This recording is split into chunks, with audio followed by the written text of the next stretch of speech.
we left our conversation with, the conversations you had with Raila Odinga.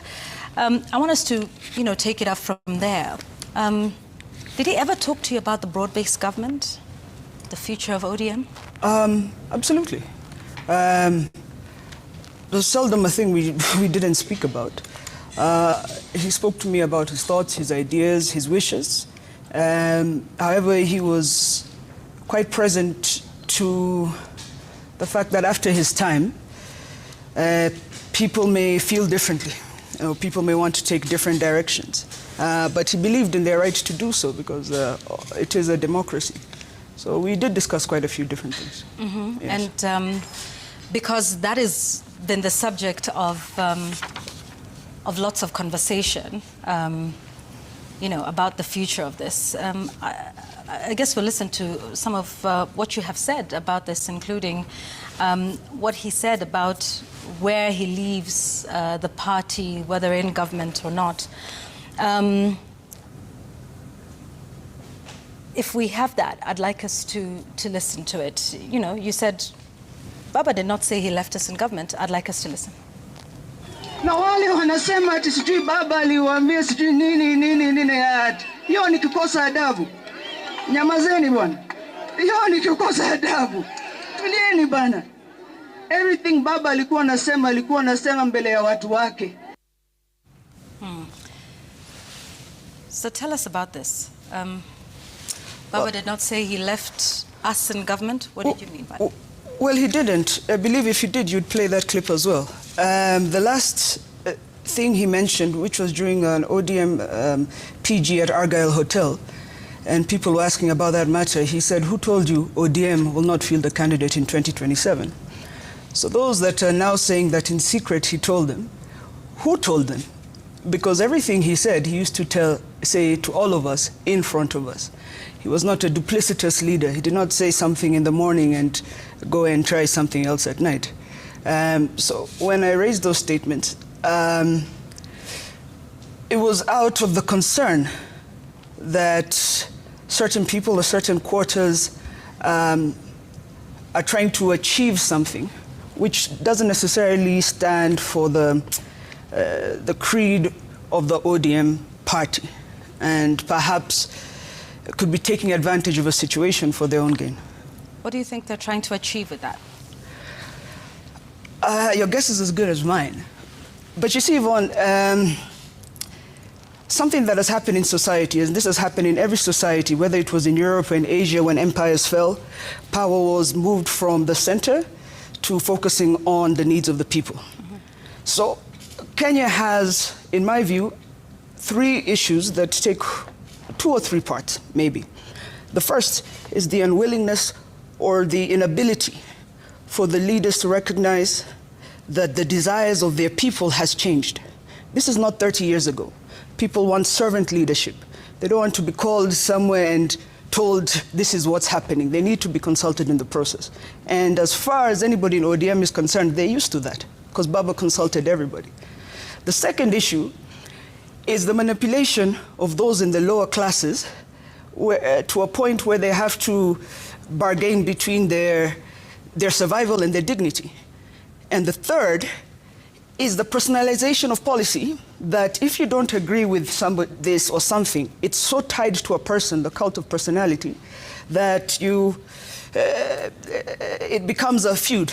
It becomes something people want to say, I've seen in the media myself as a headline very many times, all in feuds. It's not a personality war, it's not a private war. It's fighting for the soul and the creed of what the members of ODM believe in. So what was Raila's last political wishes? What's that creed of ODM that according to you, in your conversations with him? For the past 40 years, Raila has been a defender of social justice. He's fought for the upward social mobility of the people of Kenya. The D in ODM stands for democracy. People are allowed to speak. He once said that even though I may not agree with what you say, I will defend your right to say it. The M is movement. And if we've started a journey of bettering the lives of people, You cannot have people still living in pathetic conditions, living undignified lives, and you say you've made a deal and now we relax. No, the movement means we keep on moving until the lives of as many people as we can possibly impact are improved. So that is what Raila Odinga believed in. All right. I'd like us to listen to something else you did speak about. And, you know, I think we've seen you in Kibra lately, in Bondo and in Mombasa. Those have been some of the key moments we've seen you in. But you did talk about, you know, the origins of ODM and what you claim some people want to do with it. You talked about ODM not being born in the bedroom. I'd like us to listen. ODM si chama kilichozaliwa kama siri. Nasikia kuna wengine ambao wanatembea nasi mchana lakini usiku wanajaribu kuuza hii chama. Haiwezekani. ODM was not born in a bedroom. It was not made in a bedroom. So its future will not be discussed as pillow talk. It has been the heartbeat of the Kenyan people for 20 years. ODM was born from protest. It was raised in resistance. And the people of ODM have time and time again bled, sweat, and shed tears for this country called Kenya. We are sorry that we don't always get it right. Oleni. But we will never be sorry for being inconvenient. They like to call us a party of goons. What we're doing is nation building. Nation building is untidy. Nation building is inconvenient. Nation building is uncomfortable. Nation building has left us in tears as ODM, as the People's Party, time and time again. But we, ODM, belong to the people. And we will continue growing because the young people of ODM have conviction. So, Winnie, you said ODM's future will not be discussed as pillow talk. Is it? And by whom? Well, that's a figure of speech. The same way you have an accent, I have one. It's a figure of speech. What I was alluding to is secret talks or private talks. I feel the party has not done its or fulfilled its mandate in an open manner. For example, our party leader died. The party has not once come and addressed us as members to inform us our party leaders died. They've picked a new team. The party has not once come to address and tell us they have picked a new team. The next day we wake up and they're saying they're in new talks. They have not once come to consult us. So the figure of speech of seems to be a clique that does things in private and dictates to the party members is not the style of ODM, and so that's what I was alluding to. All right. You say that has not been done in terms of formally addressing the party members. One of the first key decisions that was made right after Raila Odinga passed was the installation of Dr. Oburu Oginga as the party leader. Yes. Is that a decision that you think was done procedurally? The decision of procedure is not up to Winnie Odinga. It's written in the ODM constitution. And this, I don't want this to be personalized on the matter of my uncle, as though this is a private matter that we're being discussed in public. I love my uncle loves me. I know under the screen you have that rolling screen that tells people what the speaker has said. Please, that should be the headline. Winnie loves her uncle and her uncle loves her. The matter is people misrepresenting themselves and moving in a manner that I feel is not respectful to the creeds of the party. I don't believe they've acted in a manner that was respectful to the wishes and creed of the former party leader. I also don't believe, I know for a fact, that they are not being respectful to the constitution of ODM. The constitution of ODM, not written by Winnie Odinga, says that no member of the Central Committee or the NEC is able to act on behalf of the party of ODM unless they are ratified by the NDC. That is not a personality matter on the party leader. That includes the chair, the current deputy chairs, and many people in that committee. Therefore, misrepresenting themselves, and at a time when they should have been informing the party giving us a way forward. The party was mourning their leader. They forced a celebration during a mourning period. They went and did an NGC and misrepresented that they are the ones in charge, knowing very well they are not in charge, until an NDC happens. They've gone further to begin talks. They are unable to begin talks. If there was somebody sneaky, they could actually go to court. They are not following the procedure, which to me shows a lack of good faith, a lack of goodwill, a lack of, they're unwilling to listen to dissenting voices. People question, people say anything. The custodian of our constitution is the SG. And all of a sudden, people are being told to leave. That is not ODM. So, Dr. Oburu Oginga should not be party leader. What would you suggest would be the remedy for that? I think Dr. Oburu Oginga is a wonderful acting party leader in this transition period. We were all caught in a shock, and he's steadying the ship. This is not a very easy ship to steady, but he's weathering the storm, and he has said it very many times that he's acting transitionally and will make space for other young people. On the personality, my uncle has lived a life of determination, of strength, of loyalty. It would not be incumbent to me, or Winnie Odinga would be the last person that at his age of 82 years would allow his image or his legacy to be besmirched by a political tug of war. What some may seem as perhaps antagonism is actually protection, in my view. And we are very happy with him being in the position that he is. And after seeing the manner of how some people are behaving, he's certainly the best person in that position. Even though that was not procedural, as you've just said? The procedure is still being done, as I've told you. They are still acting until the NDC is done. So the party must do the correct thing. He is the best in that seat right now.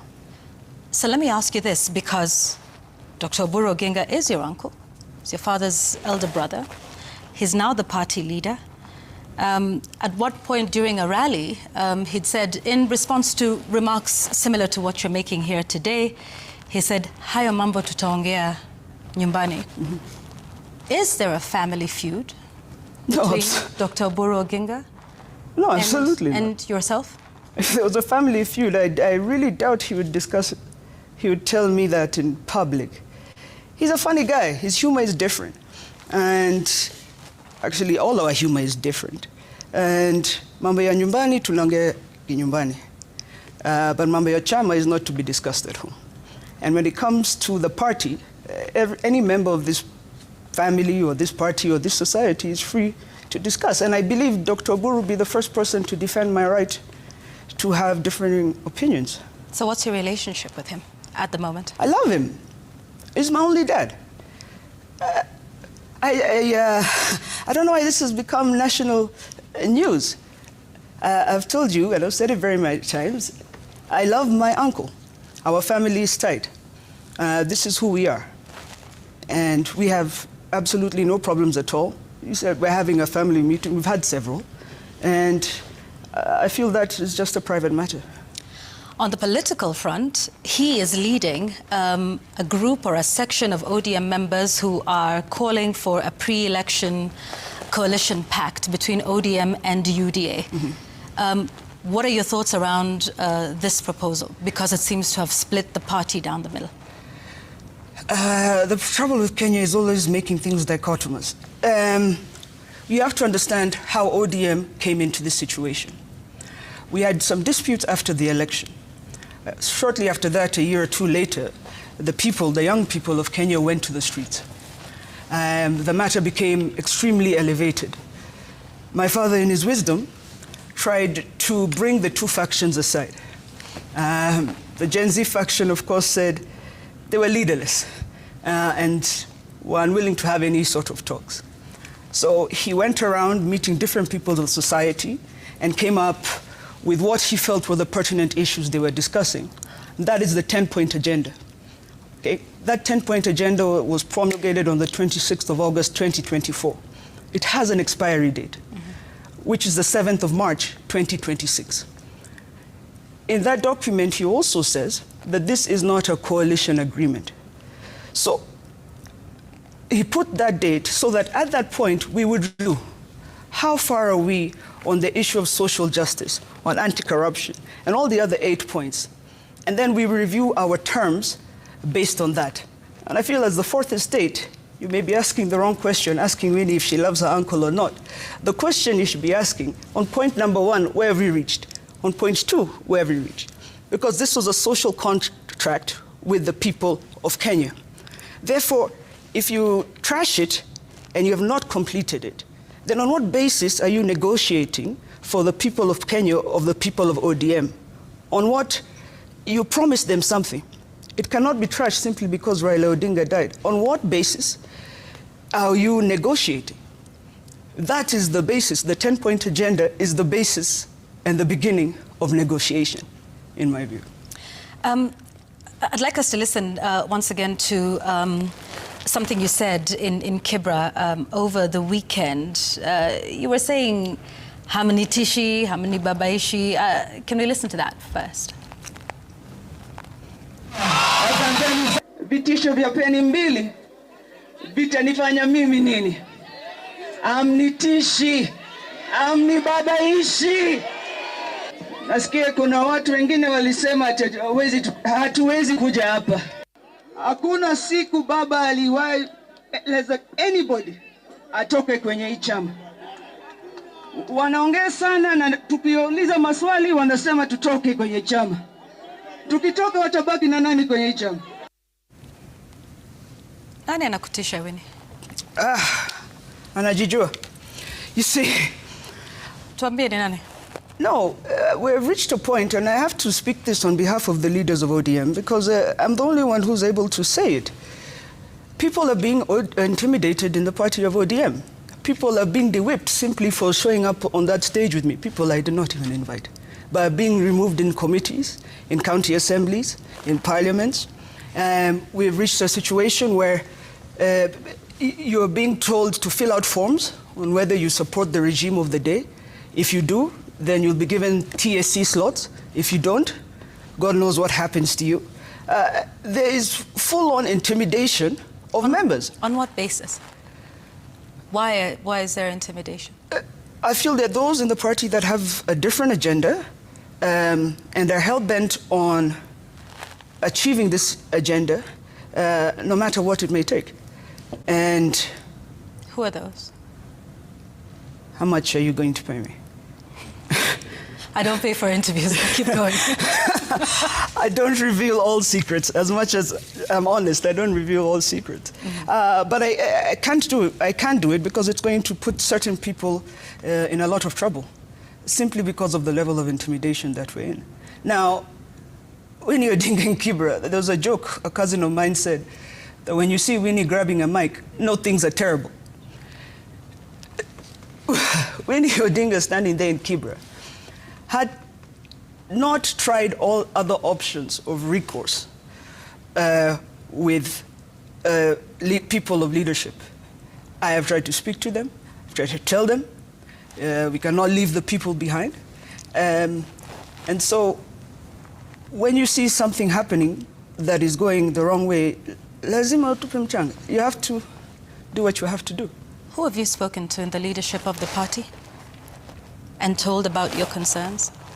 Who do you know to be in the leadership of the party? Well, there's several people. Who have you spoken to? Several. What was their response?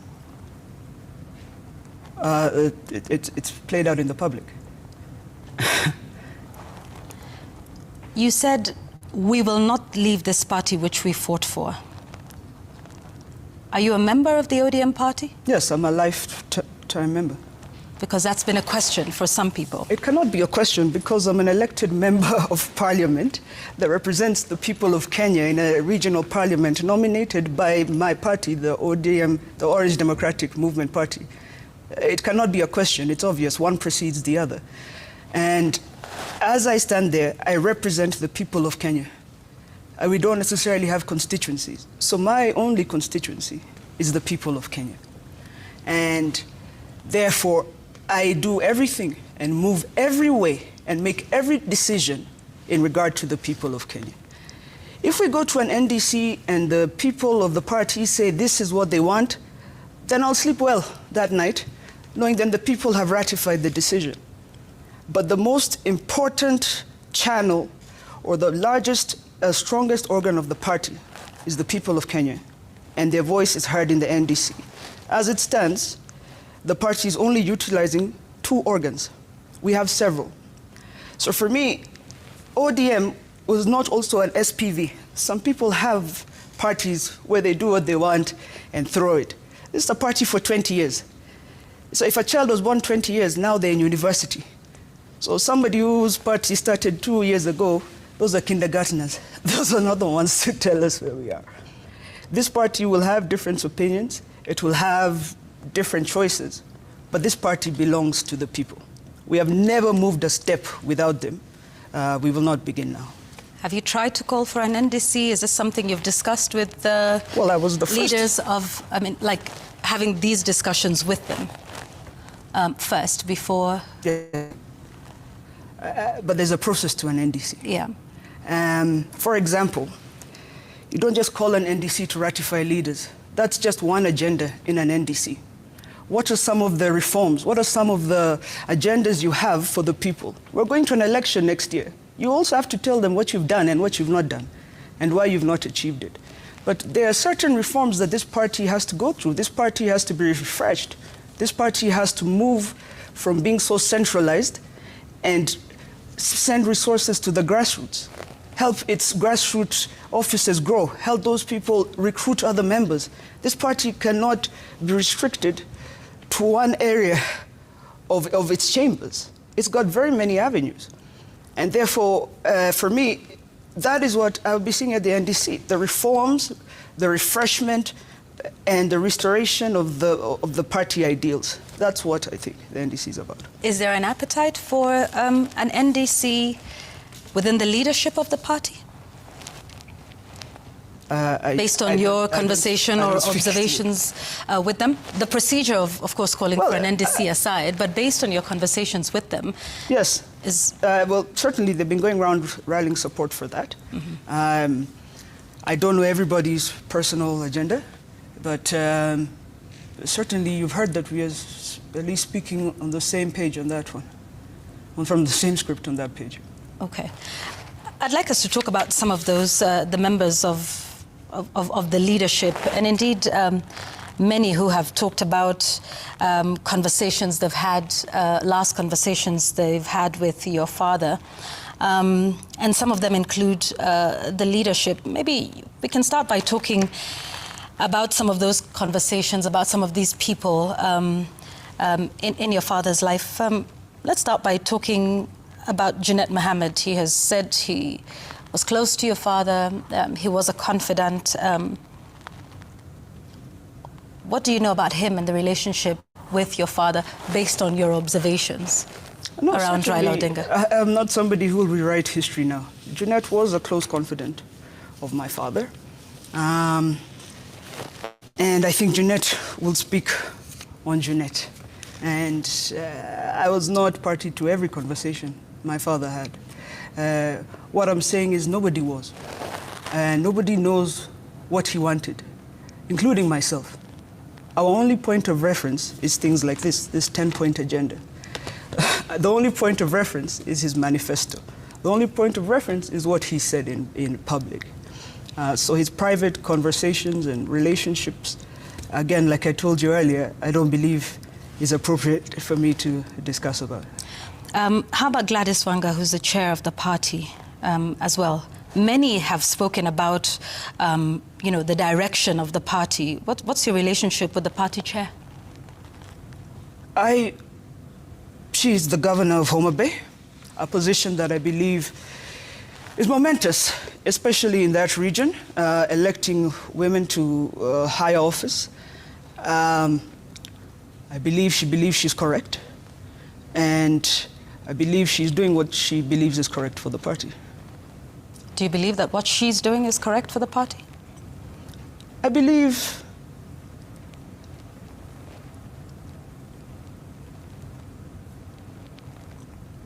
she's trying her best. This is not an easy thing to do. I believe she's trying her best and maneuvering very many things, including governing the county and still traveling around the country throughout our days. And I believe she's trying her best. Is her best good enough? I'm not the owner of the grade sheet to say what's a pass, what's a fail. I believe. But you are a party member. Yeah, but I believe her question will come to the people of Homa Bay and they'll decide if her best was good enough. How about for the party? Like I said, until an NDC ratifies, she's still there in acting capacity. And it's also unfortunate that she just became chair and the party leader, the head, the light, suddenly died. And that brought a lot of confusion. So I believe she's trying her best. All right. I want to ask about another gentleman whom we saw emerging, I think, in towards the end. There's a gentleman that calls himself Okech Sala. We've seen video clips of him. He says he was close to your father until the end. He claims he funded some trips, and he has some things to say about the party, but most of all about Raila Odinga. He calls himself Raila Odinga's adopted son. Winnie, do you know Okech Sala? I've met him.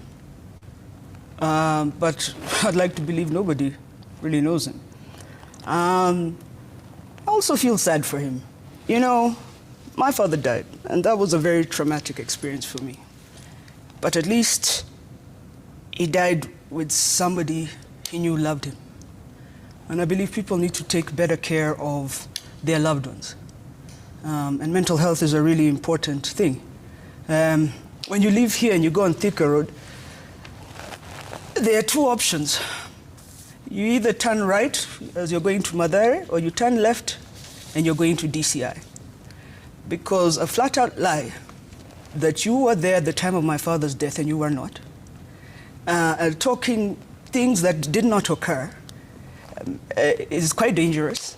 It makes me question a lot of things, what would be those intentions. So I believe they're just two places that should be rushed with immediate effect, one or the other. I'd like us to talk about family and politics, because that's sort of the direction we're heading into. And about your mother, Canon Ida Odinga. She's also a political figure. I mean, politically, she wields quite a bit of influence.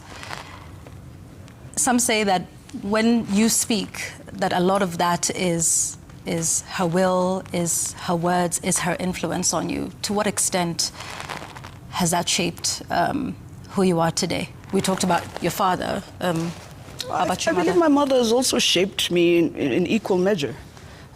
She's a strong woman who has done everything in her own right, on her own merit. And she's somebody I've always admired. And so looking up to her to advice is a normal thing. We have a normal mother-daughter relationship. But certainly even she cannot control everything that I do. Mm-hmm. Any comments to her recent nomination to Kenya's permanent representative and ambassador to UNEP? No, I'm extremely proud of her. Well, the whole family is proud of her. Like I said, she deserves it. She stood on her own for the past 40 years. In fact, before this, the last thing any government or president ever gave her was retiring her as a teacher 40 years ago. But she stood firm, loyal, strong, has fought for the rights of women. She's a geography teacher, has fought for different aspects of this society. She's a member of the society that I believe many people look up to, and I believe she deserves and has earned it. And I'm extremely, extremely proud of her. Why do you think that appointment has triggered so much public debate. There have been people who've asked her not to take up the position. We recently heard her accepting the nomination. Why do you think there's so much public debate around it? And what's your response to it? Should it? I couldn't answer that directly. How is pride. So I couldn't speak for those people. Perhaps you'd ask them. How do you feel about the people that say she shouldn't take it up? What are their reasons? What I'm asking you. No, well, some of them say she shouldn't, and this is tokenism, and doing this just because Raila Odinga and President William Ruto were in some sort of working relationship, and that she doesn't deserve this. I mean, I'm sure you've seen it on out on social media, her background and whether she's the right person for this, and that this is something that shouldn't happen. That spouses shouldn't necessarily be given this as a reward rather than on merit. Do you think your mother merits this position? I absolutely believe she merits it. She's qualified, she's educated, she's had experience governing and managing at very high levels of the society. And I believe she's earned a position of respect within the society. The nature of Kenya is, there's an idea or a feeling of scarcity. Every time somebody gets something, somebody else will also feel that perhaps they're the ones who deserved it. But I believe she's going to do the right thing, and I believe she deserves it. While we're still talking about family, you went to Kibra with your brother over the weekend. How do you relate with him at a family, and also I don't know if there's any political level. I mean, you have to understand you are a political family, and the Odinga name has dominated Kenya's politics scene for decades since independence with your grandfather. But so talk to us about you and your brother and why you went to Kibra over the weekend. Aside from, you said walisema musikanyage huko, so mulienda huko kufanya nini haswa? Again, Yvonne, I've never seen you interview anybody and ask them this many personal questions about their interpersonal relationship. He's my brother. I don't know, I find that question ridiculous. How do we relate? We're cool. He's my big brother. Kibra is a place we've been going for over 40 years. It's home. It's a neighborhood. We go there. We've always been there. We know the places when we're there, where we go and who we interact with. We were not put in certain, how do you say it, pockets, shielded away from society. We grew up as part of this situation. I'll tell you, Yvonne, for example, I believe the reason you're asking me all these questions is you're trying to figure me out. And I understand I'm an anomaly in a sense. A person who's grown up in a certain background, and those that have the experience I have seek different futures. And there are those who get in positions of power, and when they get there, it's my turn to eat, and they want to eat everything. And they've got a scarcity mindset. I don't come from a scarcity mindset. I don't have that mindset. I chose the people. I went to school, I did what I had to do. I chose to come back to Kenya. I'm sitting here in front of you 3 months after my father died, having had to suspend my mourning because I see that what is going on with the people is not necessarily right. And that is who Odingas are. So we are different personalities with different skill sets. But at the end of the day, I can tell you, where the people are, where the Odingas will be. I'd like us to continue to listen to some of the statements you made in Bondo at the burial of Raila Odinga. You did make a statement about wanting to come home. You said you are ready to come back home. Let's listen to it. Your Excellency, our people appreciate you honoring our father. Thank you for standing with us.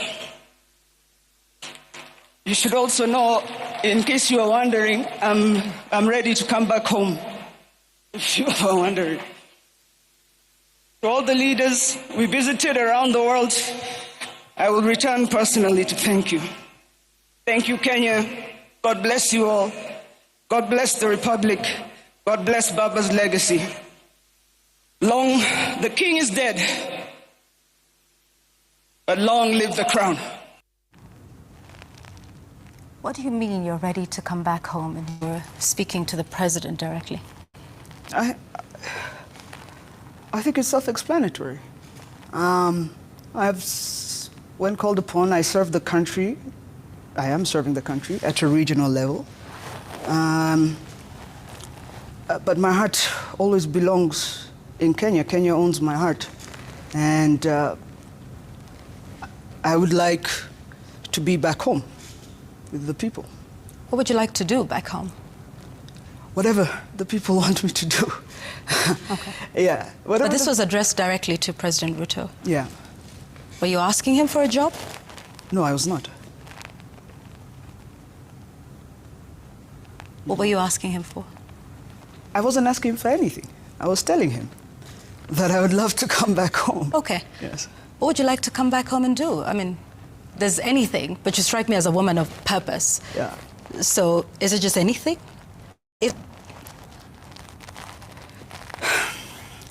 I think we're not quite understanding each other. Like I explained earlier, I'm a person who stands with the people, wherever they want. Right now, there's talk about me standing in very many positions. If the people tell me they want me to be a local politician, perhaps an MCA, that is what I'll do. If they tell me they want me to work at different capacities, if they tell me they want me to go back to Yala, that is what I'll do. My concern is that the voice of the people is not being heard in this country. I mean, within the ODM party. And my concern is the voice of the young people is not being amplified or is being completely squeezed out. For me, where the young people have space, it doesn't matter to me a lot of the political inclinations. I am wherever young people have space. Because there are those who say one term, those who say two term, and I say young people are no term, because they never get a term to do anything in this country. So for me, until that space is opened up for more young Kenyans, I'm ready to stand in the gap, so to speak. So in terms of political ambitions, you say it's where the people will ask you to, but do you have any ideas of what you want to do? Because I'm sure you've thought about it, have you? Not particularly, Yvonne. You know, I have been mourning. That's not necessarily how I think. I think in terms of needs. When we went to Kibra the other day, we went to a former chairman's house who had just died. You know, deep in Laini Saba, we went to the home. The living conditions. The people there told me they had not had water for 3 weeks. Their power is being rationed. Life is difficult. I get messages every day about school fees. When you have your cousin in the village who just got a seaplane and no university is accepting him, and you have to keep sending money even though there's no option for him. These are Baba's people. When you have a lady who used to work for Mzungu, and one day USAID had been cut, the Zungus left, she now has nowhere to take her kids. She has she's impacted by decisions. Where do you take the people? These are Baba's people. When you have somebody deep in Changamwe who is crying, somebody they love is dying of a disease, where do we take these people? The quality of life, the quality of enjoyment of life, of upward social mobility, is the most important thing to members of ODM. Therefore, Baba had these millions of people in all corners. I've gotten calls from Ijara, from Tokchok, from Namanga. People who feel stranded, people who feel hopeless, people who feel that the conversation they are having is completely different from the conversation the leaders are choosing to have with them. What do we do with these people? So for me, it doesn't matter, Yvonne, if they tell me to stand on top of the roof and sing every day. If that will improve the quality of lives of these people, of Baba's people, I will do it.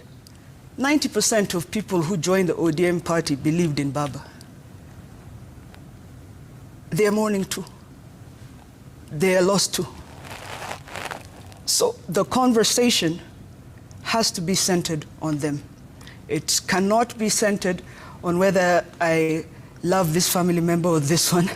It cannot be centered on if I want a job or not. It cannot be centered on shenanigans and wrangled. The only conversation the leadership of ODM should be having now is the well-being of the people of Kenya. A year and a half to elections, you want to enter a football match, you don't even know if the referee has a whistle or if he has boots. You're talking about so many things. This IBC, are they prepared? Have we reached our milestones? Because that will impact everything. These people, what are their social needs? Are we fulfilling them? When we're having conversations with other people and talks, what is agenda number 1? What's number 2? What's 3? What's 4? Number 1 to 4 is the people of Kenya. That's what it has always been for Baba Raila Amolo Odinga. And that's what it will always be for me. What if you're called, because you say, you know, you want to serve the people's needs and the social needs. What if you're called to serve those needs at government level? When if you're offered a position as cabinet secretary, principal secretary, or any of the senior level in government, would you accept it? I certainly would have to have a conversation. And what my people feel now. You see, we're in a very precarious place in this society now. When you say you support one side, you alienate yourself from the other, and vice versa. In my opinion, it'd be irresponsible to say this side or the other side. It's like asking me to pick between tea or coffee. My concern is about the quality of the beverage, not the quality of the cup. So if some quarters feel that that is not appropriate, if I talk to the people and they feel that is not appropriate, then that is what will happen. If I talk to the people and they ask me to do that, then that is what will happen. I don't feel I am the voice to fan flames of division on that matter. I think it's already a very divisive... Do you think that would be a divisive issue if you were asked to serve or if you're offered a job by the president? Yeah, I believe so. Most things we do are maybe not divisive, but maybe inflammatory. Maybe there are those who may feel I'm not qualified. Maybe many things. Do you think you're qualified to be a cabinet secretary? I know I'm qualified. Under this administration? I'm qualified under any administration until the Constitution of Kenya is changed. But what the Constitution says is required for somebody to become a cabinet secretary. I have. I ask this because some would ask whether President William Ruto is courting the family, or maybe it's the other way around, considering your statement telling the president you are ready to come back home. Because you went to Iyala on the basis of being a member of ODM. But yet you were directing your request to come back home to President William Ruto, who is party leader of UDA. Well, I was not speaking on party lines. I was speaking at the funeral of my father, who you know had reached his arm across the aisle. I also went to Iyala by getting support from both sides of the aisle. That is what an established democracy is. On the matter of courting the president, I will say this. Since the passing on of my father, the only senior leadership that has come to check and take care of us as a family has been President William Ruto. And the thing about the Kenyan society is they love to put things as us versus them. I can still like you and disagree with you, or vice versa. But on a personal capacity, if you knew the village I woke up in India, and I was here within 24 hours, I must be grateful for the honor and respect that he accorded my father in that period. So what's been your interaction with the president since you said he's been the only one who's come to check on you and the family since Raila's passing? Yes, but you know, my interaction is also quite limited. I may know many things, but I don't forget my sense of occasion. One thing people forget is they forget to know their place. I know my place. I'm not just texting him, hey, what's up, man? What are we doing today? Did you see that goal? No. I must respect the presidency. I respect the office of the presidency, as well as I also respect the voices of the people. Two things can be true. So it's not a casual thing. It's a respectful thing. He was my father's colleague. I must respect that. Yes, and I do. On the issue of, I'd like us to now go into politics and those talks that are happening, at least on both sides of UDA and ODM. You know, the president, in having a parliamentary group meeting recently, has talked about the need for a pre-election coalition pact between both parties, saying there is a need to have a resounding win. If this matter came up to an NDC, and you say you're a party member, what is the one thing you will be saying there? And let's assume the deadline of, you know, the agreement, March 2026, has come and gone. ODM and UADA in an election pact, a coalition. Do you think these two parties share similar ideals enough to go it together in 2027? You know, funnily enough, I believe all Kenyan parties or political vehicles believe in the same thing. We all believe quality of life has to improve.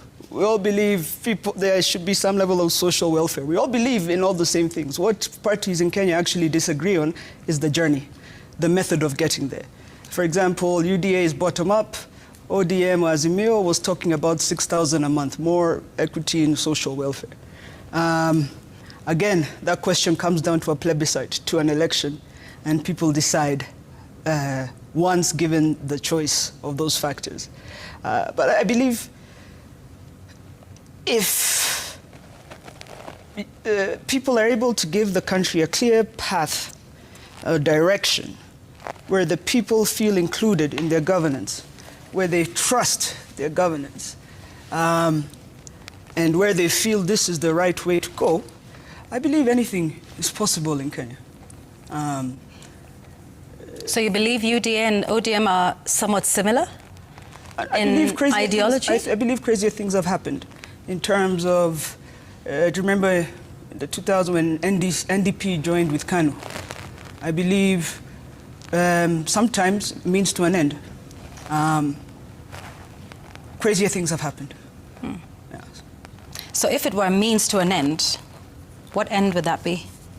If ODM and UDA were to... the lives and the living standards of the people of Kenya. Do you believe UDA shares that ideal? Yes, I believe, especially because they're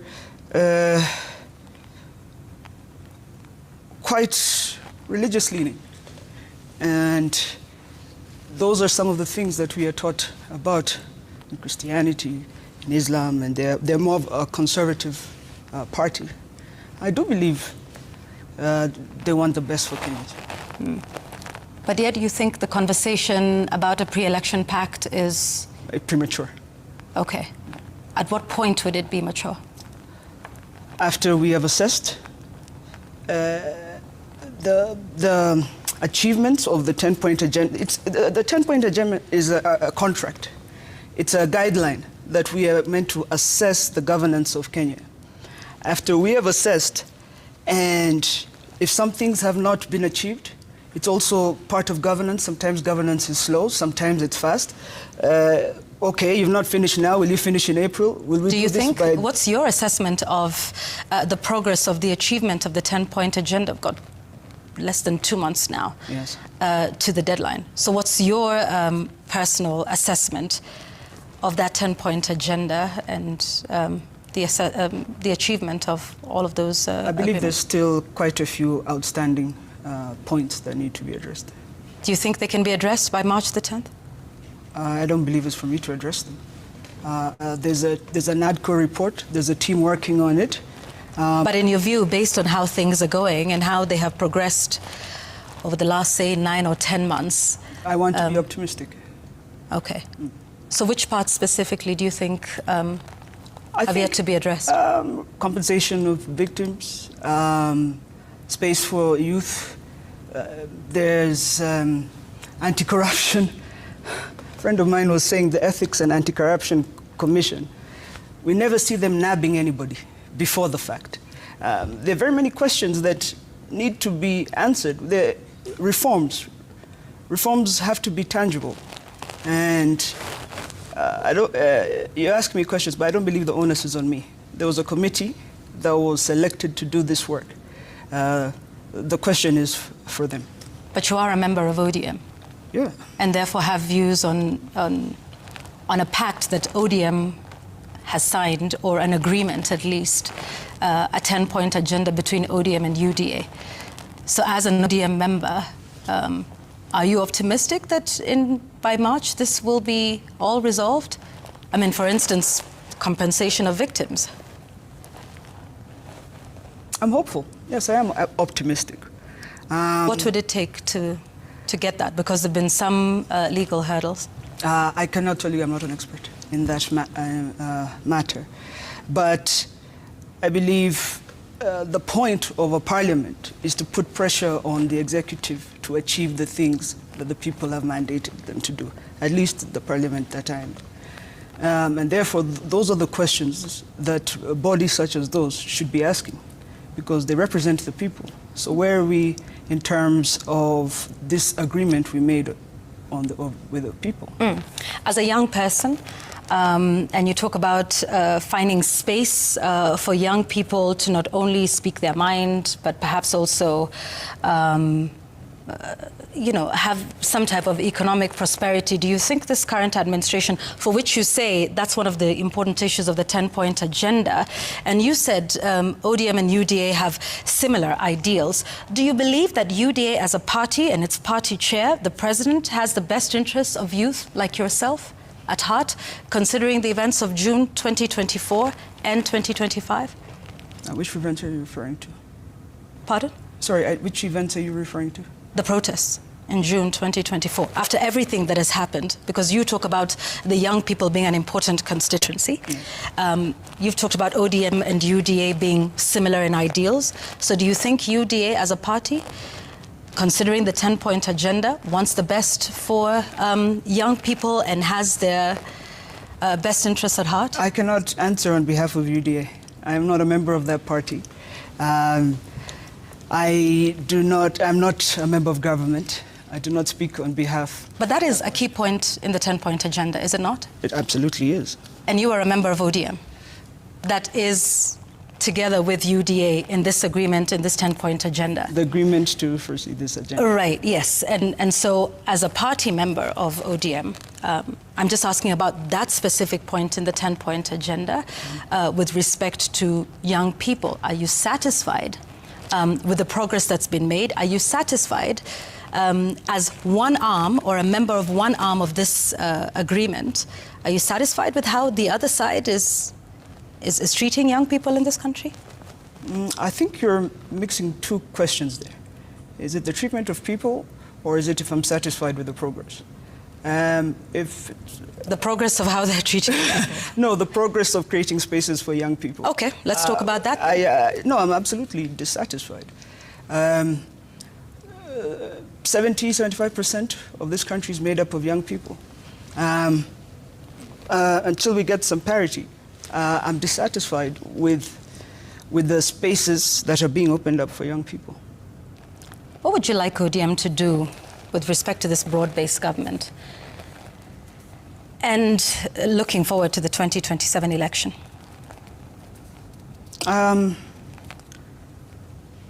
I would like an ODM to organize itself first before we start to speak about coalitions and pacts towards 2027. It's far too early to be talking about certain coalitions. But I believe ODM needs to strengthen itself, re-energize its grassroots, listen to its members, and follow the creed of its people. That is all I think ODM should concern itself with at the moment, before anything else. All right, and part of that is, I think in terms of reorganizing the parties, the party leadership seems to be in different spaces. I want us to listen to you speaking about at least one leader of the party, and that's the Secretary General, Edwin Sifuna. Leo naleta the greetings kutoka mandugu zangu Babu Owino na katibu mkuu wa chama Edwin Sifuna. Uko pamoja, msijali. What do you think of Edwin Sifuna's performance as Secretary General of the party, especially considering everything that's happened in the last 3 months? I think as a custodian of the party constitution, I think he's been stellar. I think as a representative of the people of Nairobi, he's one of the more popular elected leaders. And I believe that Edwin Sifuna has a right to say his opinion. And even though you may like or may not like what he says, he is an elected leader that represents a certain people. And he has a right to speak whatever it is that he would like to speak. Are you working with him in any way? And allow me to ask this because there are perceived factions that we see playing out in the public sphere between the party chair and others on one end, and the Secretary General of the party of which you are a member on the other. He has made his views known on the talks for coalition, on the 10-point agenda and how that is being managed. Are those views you share? I really resent the classification of factions. I think our politics is being personalized. Like I said earlier, I may not agree with you. What would you call them? But I defend your right to say. I think it's personality politics, and I think it's quite unfortunate that people are being hypocritical. I've heard people saying that so-and-so must leave the party because they're talking to so-and-so at night. But even you're talking to another so-and-so at night. And I believe people are settling political scores that they may have had, and I don't think it's right to chase anybody. This party belongs to everybody. And so if you tell one person that they have to leave the party simply because they don't agree with you, what are you then saying to the people that elected him? That we don't care what they think?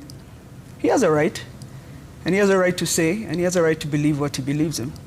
And that is ODM. Everyone can say. Yeah. So you say people are talking to so-and-so at night. Is everybody in the party talking to so-and-so? Even me. And who is so-and-so? Even me. Today, I'm talking to you, and it's very late. But even me, they'll say I spoke to Yvonne Okwara in the night, which is true. We spoke. Those are things people say. I mean, it's politics. It's petty, but it shouldn't get to the level that it's getting to. And even us as young members are getting concerned. Can somebody call us to order? Is there space for young people in ODM? Yes. May kick and scream to get it, but there's space. Okay. I'd like us to take a look at some feedback and questions and comments from the public. Yeah, you can read that as well. In the interest of public accountability, it would be insightful if Madam Winnie highlights her key contributions and achievements for the country while serving in the East African Legislative Assembly. Do you want to take that? Oh, yeah. It's quite unfortunate what has happened to the Regional Assembly. The Regional Assembly was created for a purpose, integration. And actually, if you look at the history of the Assembly and the laws enhanced, the Assembly has passed every law that was needed for integration. But right now, we've moved to a different point, which is the point of ratification. Now, for example, in Kenya, the East Africa community is ingrained in our constitution. In other countries, it's an act of parliament.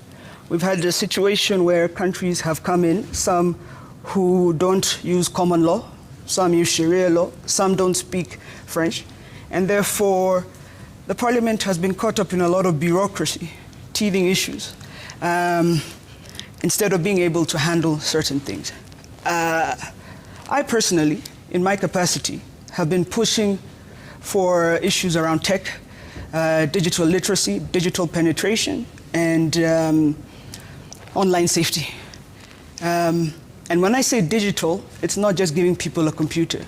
The use of digital in every aspect, the use of digital in agriculture, smart farming, smart fishing, the use of digital in just young people being allowed to go on TikTok and make something to eat for the day. The use of digital in all these spaces that, as you've seen, even recently, some may feel they need to make that space smaller. And so therefore, that's what I have done in my capacity. And in terms of the effectiveness of this parliament, unfortunately, the parliament has been grounded for almost close to 2 years because it's unable to fund itself. Let's take another question now. This is from Samson Kamau Nyeri. If ODM does not field a presidential candidate in 2027, will that not totally weaken the party? Yes, I agree with Samson. Yeah. Point of a party is to be competitive. Point of the party is to have people in positions of power. For what reason would you not have a presidential candidate? The party has 8 million members. Are we saying there's not one that is fit enough to run for president? We have always fielded a presidential candidate. And so I agree with Samson. That has potential to weaken the party. Yeah, that would be a key, if not the most key point of a conversation in a pre-election pact between ODM and UDA. Perhaps, but like I said, these talks are too premature.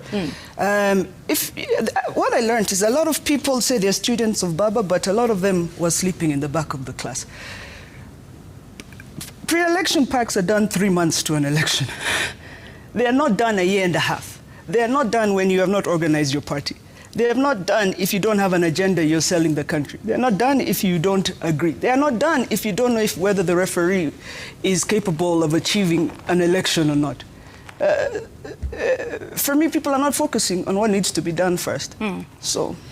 Well, President Ruto said in response to some concerns from members of UDA about a possible election pact between ODM and UDA, he said UDA has the presidency and that is the position.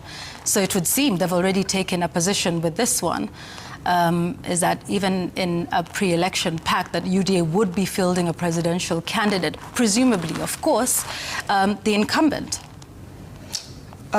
If that becomes the sticking point. But it's presumably so. It's presumably so that the incumbent, the sitting president, will run for a second. Let's say that he does, which he will. Yes. Yes. Yes. And you say ODM not fielding a presidential candidate would weaken the party. If he insists and he's going to be the candidate, should ODM then continue in a pact with UDA? I believe the two matters are not intertwined. You don't think so? No, I believe the matters of UDA and what they want is actually the point that I need ODM to get to. we need to organize ourselves. We need to decide if we have a candidate. We need to organize ourselves as other parties are organizing themselves. We don't need to start now saying, we're giving up, this is what we're going to do. No. We need to give our people and our supporters a fighting chance. So, like I told you, I'm not a member of UDA. But I believe the president is doing exactly what he should do. Let's take another question now. And this one is from Araprono in Bomet. When he's just being dishonest or plain ignorant? Sorry, go listen to Raila's speech at the late Phoebe Asio's burial in Homa Bay. He even talked about 2027 and beyond. If in doubt, refer to that speech again. It's not a question. It's a comment. Let's get to another one. Mukhtar Khalif from Wajir says, I come from Wajir West constituency, the only northern Kenya constituency which embraced Raila's opposition party in 2002. To date, we've never benefited. How will ODM ensure we don't make an exodus defection to UDA? By incorporating his and other people like his views in the party. I think it's exactly what I've been saying. The party must reflect the needs and the will of the people. Otherwise, you will have a hemorrhage. How likely do you think there would be? Unlikely. Hemorrhage? Okay. Not likely to have a hemorrhage? Unlikely. It's a party of 20 years, I told you. It's like a marriage of 20 years. You're going to have some fights here and there, but you and the person you're married to will figure it out. Sometimes even those end. Sometimes. Marriages even that are longer than 20 years. Sometimes, yes. Could this one end? No. ODM will not end. Let's take another one. Ibrahim in Mandera, if divide and rule destroyed past regimes, why does ODM seem comfortable using the same tactics it once fought against? I'm not quite sure. What? Do you think there's any such tactics being played in the party? Divide and rule? It's a difficult question, the way it's been framed. I don't know who's playing that game and who... Do you think there's anybody playing that game within the party? They're referring to. No, but I think there are those who would like to. But this is very normal for ODM to not agree or to think on different paths. I don't think anyone's... Who are those you think would like to play divide and rule in ODM? I think you should have asked me that 2 hours ago before the studio light started to get really hot. Is the question invalid now? It's completely invalid. Now I've turned down. Is it invalid? I did ask you about the party and... and I answered it. Yeah. So is there anybody you think that is playing divide and rule? You can refer to my answers then. Another question? Here is G. Okumu, I suppose. Kindly tell Winnie that all political parties are by mandate formed to capture power. ODM is not an exemption. So her alluding that M in ODM means a forever movement in the streets is total baloney. Raila always vied for president to change lives on inside government. I believe that's... I believe he agrees. I think he agrees with me. Perhaps he misunderstood me. Yeah. ODM is forever a movement. Even the point of capturing power is to move and change the lives of people. I think he misunderstood me. So it's difficult to answer that. Let's get another one. This is from Agumba Steve. What is it that awaits us at the NDC? I mean, what's ringing in her mind for the NDC? And by the way, the parallel ODM meetings they're holding, are they for the good or bad of the party? Oh, this is a loaded question. Finally, 2027, what seat are you eyeing? This is from Steve Agumba. I don't think there have been any parallel meetings I have called for of the party. No, but there have been parallel meetings of the party, not necessarily called by you. Again, people are searching for the views of the people. Like I said, I think that's perfectly normal. That's perfectly expected that people will be doing that. That's how the party is. Okay, so what's in your mind for the NDC? Yvonne, I believe I've just answered that question. The NDC first has to answer, the party first has to answer a few things, and in my mind is talking about reforms of the party, decentralizing party governance, strengthening the grassroots. That's what's in my mind. All right, let's take another one. Do we have another? Yes, we do. And then we can come back. Victor Odhiambo in Machakos. Good evening. Ask Winnie, Honorable Winnie, what is the target of our president towards our mum in regards to the position that he has awarded our mum? I think you've answered that one. Here's another one. Before we get into another, somebody reminds me of what you said about copy-pasting Baba, and so that I don't put words in your mouth, let's listen to it. Hawezi copy-paste Baba. Huwezi copy-paste the greatest leader Kenya has ever seen. Ati unabadilisha na huyu, ati sasa tuko na Baba. No, haiwezi kuwa hivyo. So sisi kama watu wa ODM, lazima tuongee na watu wetu.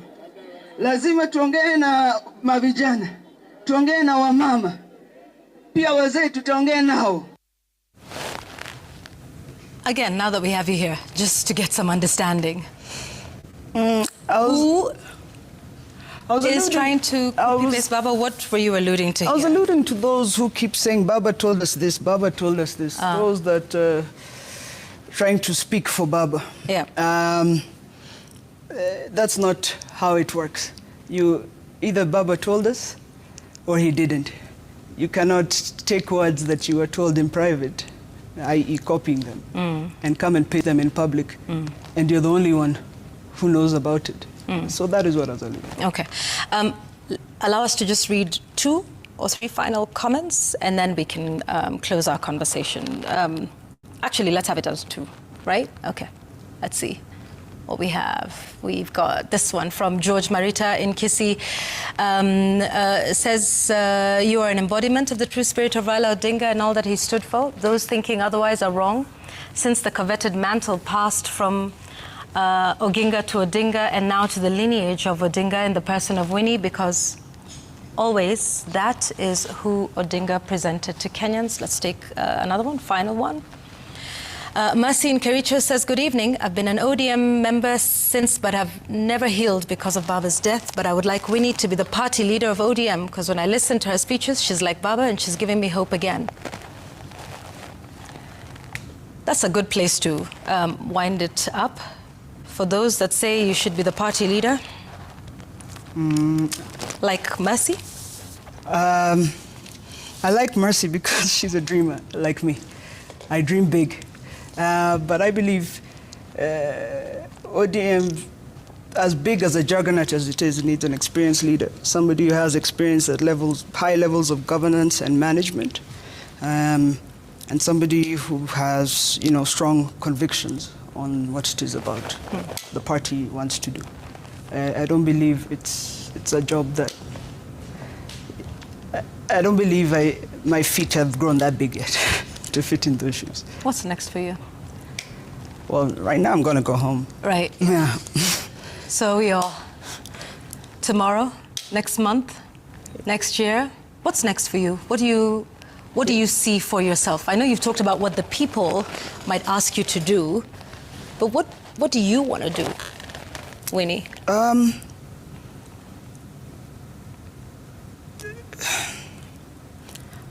I want to honor my father's legacy.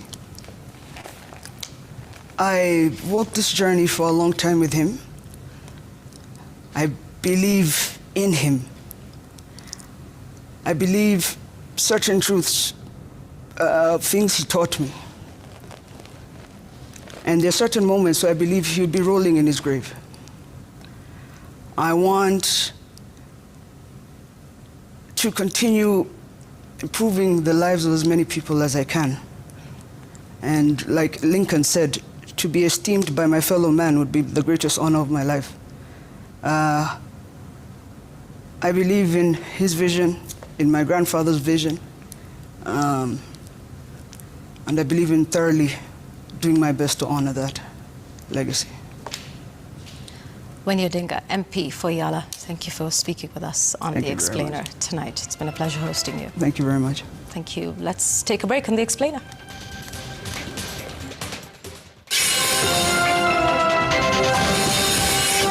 Africa's first pension data hub launched to harmonize information across the continent.